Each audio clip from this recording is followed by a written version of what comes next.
Яңалыклар чыгарылышы үз эшен башлап җибәрде. Студияда Алина Валиева, исәнмесез?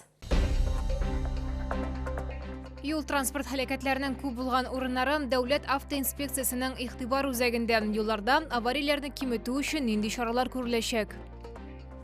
Үз ВИЧ статусыңны бел, шәһәрдә бушлай аноним экспресс-тест ясау буенча акция уза.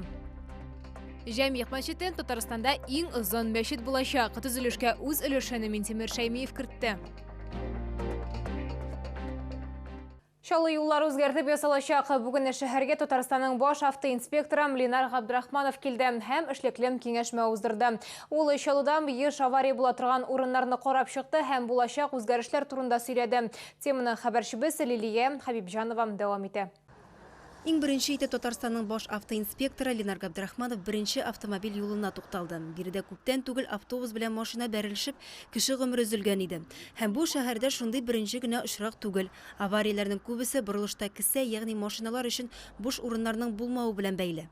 Если будет полоса для торможения, они будут уходить на полосу для торможения, и помех движению уже задаваться не будет. И мы считаем, что это будет, в принципе, одним из решений для, во-первых, чтобы не было дорожно-транспортных происшествий, во-вторых, чтобы пропускная способность этой трассы у нас ни в коем случае не уменьшалась. Шалда проблемалы борылышлар тугызау, исемлектә Шалы Сарман юлы да бар иде. Быел биредә боҗралы хәрәкәт булдырып, куркынычсыз итеп ясадылар. Реконструкции данной автодороги на данном участке было 9 происшествий, 11 пострадавших. То есть, когда потоки были не разделены, когда был Т-образный перекресток, дорожно-транспортные происшествия происходили по этой причине. Орлов боҗрасында да үзгәрешләр көтелә. Биредә 2 дәрәҗәле юл асарга планлаштыралар. Төзелеш киләсе елда башланачак. Проекты инде әзер. Будет кольцевая развязка 2 уровней. Основная трасса, которая соединяет новую часть города с Казанской трассы в прямом направлении, верхний ярус получается, и кольцевая развязка, которая идет уже со стороны Уфы на Казань, снизу в форме кольцевой развязки. Җәяүлеләр өчен куркыныч булган урыннарга да тукталдылар. Светофор булмаган участокларда төймәле светофорлар урнаштырырга планлаштыралар. Шулай ук җәяүлеләр теләсә кайсы урыннан чыкмасыннар өчен киртәләр куячаклар. Лилия Хабибҗанова, Ленар Солтанов, Яңалыклар. Шәһәрдә коронавирус белән авыручылар саны кимеми. Соңгы тәүлектә Татарстан буенча 132 кешедә COVID-19 диагнозы расланды. 9 кешенең гомере өзелде. Шалыда авыручылар саны 27. Табиблар әйтүенчә, октябрь аенда коронавирус белән чирләүчеләр аеруча күп. Әйтик, сентябрьдән көненә 17-гә кадәр шәһәрдәшебез чирләсә, хәзер аларның саны 30-га җитә. Үз ВИЧ статусыңны бел, җиңү өчен тест масштаблы проекты кысаларында Шалыда ВИЧ инфекциясеннән түләүсез аноним экспресс-тест ясау буенча акция уза. Мобиль пункты безнең шәһәрдә 2 көн эшләячәк. Лилия Гатина теманы дәвам итә.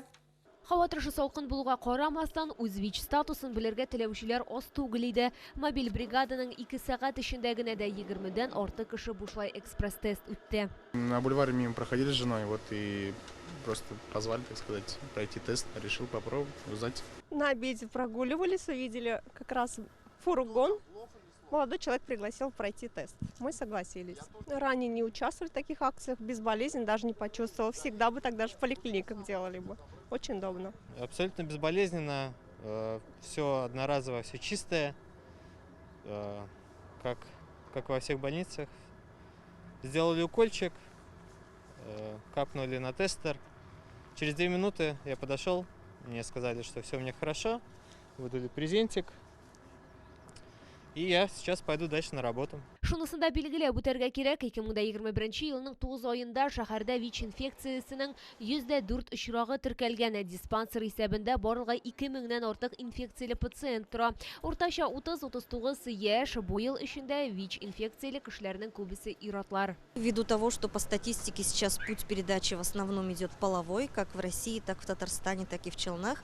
И считается, что если хотя бы один раз был секс без презерватива, то человек уже относится к группе риска, так скажем. Поэтому сдавать тест на ВИЧ очень важно, хотя бы в рамках вот таких акций, когда можно узнать результат, не получив справки, но зато анонимно и быстро, буквально за 5 минут. Мобиль пункттан тыш ВИЧтан аноним тестны республика СПИД үзәгендә дә бушлай бирергә мөмкин. Проектны гамәлгә ашыра башлаганнан бирле Шалда ВИЧ инфекцияга 488 кеше тест узды.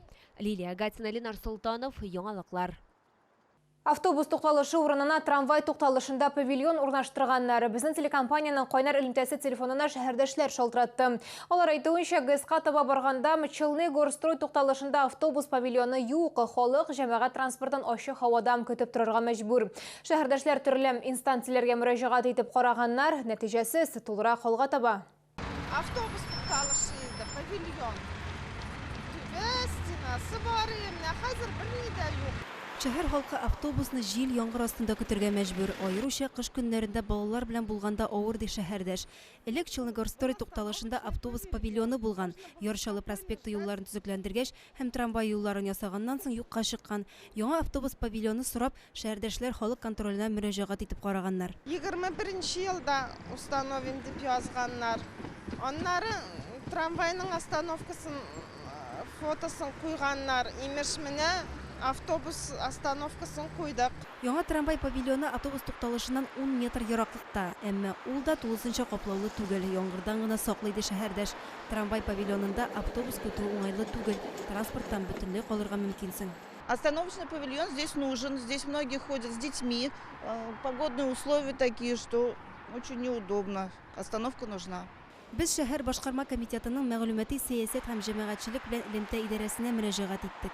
На сегодняшний день в связи со стесненными условиями установка остановочного павильона на указанном участке не представляется возможной. Шәһәрдәшләр проблемага кемдә булса игътибар итәр дип ышанам. ГОС таләпләре буенча тукталышта павильон ясап булмаса да, бәлки кар һәм яңгырдан кашырлык мини павильон урнаштырырлар дип өметләнә алар. Лилия Хәбибҗанова, Кирилл Хәбзей, яңалыклар. Шалуда актив рәвештә җәмгыять мәчете төзелеше бара, инде манараларны торгыза башладылар. Проекты буенча җәмгыять мәчете Татарстанда иң озын мәчет булачак. Ул иганәчеләр акчасына төзелә. Шушы көннәрдә моңа үз өлешен Минтимер Шәймиев та кертте. Ул төзелеш өчен 5 миллион сум акча бирде. Теманы хәбәрчебез Лилия Хәбибҗанова дәвам итә. Монда булачак безнең тышкы обоймасы. Манара катлаулы, астан өскә менгәндә диаметрлары үзгәрә. Шуңа күрә төзүчеләргә махсус җайланма, түгәрәк итеп бетон салык корылмасы сатып алырга туры килгән. Ул үлчәмнәрне дөрес ясауда ярдәм итәчәк. Моннан тыш фундаментта ныклы булачак дип белгечләр. Мәчет манаралары проект буенча 4 булачак. Икесе төп бина янында 57 метр озынлыкта, калган икесе мәчет янында 81 метрлы. Бүгенге безнең беренче бурыч кирпичный кладканы бетергә. Аның инде ярты өлешен эшләдек. Бу елның азыгына хәтле в основном аны эшләп бетерәсе килә безнең. Шундый максат куябыз безгә. Җәмгыять мәчете Татарстан буенча иң озыны һәм иң матуры булыр дип көтелә. Дөрес хәл итәсе проблемалар да бихисап. Әйтик, мәчетне ак мәрмәрдән ясарга телиләр. Тик материал кыйммәткә төшә. Мәчет иганәчеләр акчасына төзелә. 4 ел эчендә 106 миллион сумлап акча җыярга өлгергәннәр. Күп кенә предприятиеләр материаллар белән ярдәм иткән. Безнең әбиләребез килеп 100 мең тапшырып китерүчеләр, ел буе пенсиясыннан җыеп тапшыручылар бар. Бер кардәшебез инде аның турында репортажлар да ясалды инде. Ул атна сайын 35 мең биреп бара, Ринат исемле дип, инде 2 миллионның теге ягына чыгып китте. Һәм башка исемнәре аталмаган туганнарыбыз, кардәшләребез дә бик зур. Һәм инде хәзрәт кешеләр инде мәҗлесләрдән ташый дип әйтик, инде мәҗлесләрдән дә биреп җибәрәләр, Аллага шөкер. Хәзерге вакытта объектта 15ләп кеше эшли. Аларның саны көн сайын үзгәреп тора. Вакытлары булганда ярдәм итәргә шәһәрдәшләр дә килә. Лилия Хәбибҗанова, Ленар Солтанов, яңалыклар.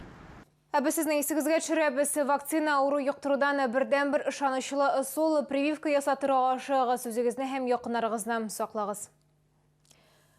Бүгенгә шулар иде. Мин Алина Валиева. Сезнең белән сау булашам. Игътибарыгыз өчен рәхмәт.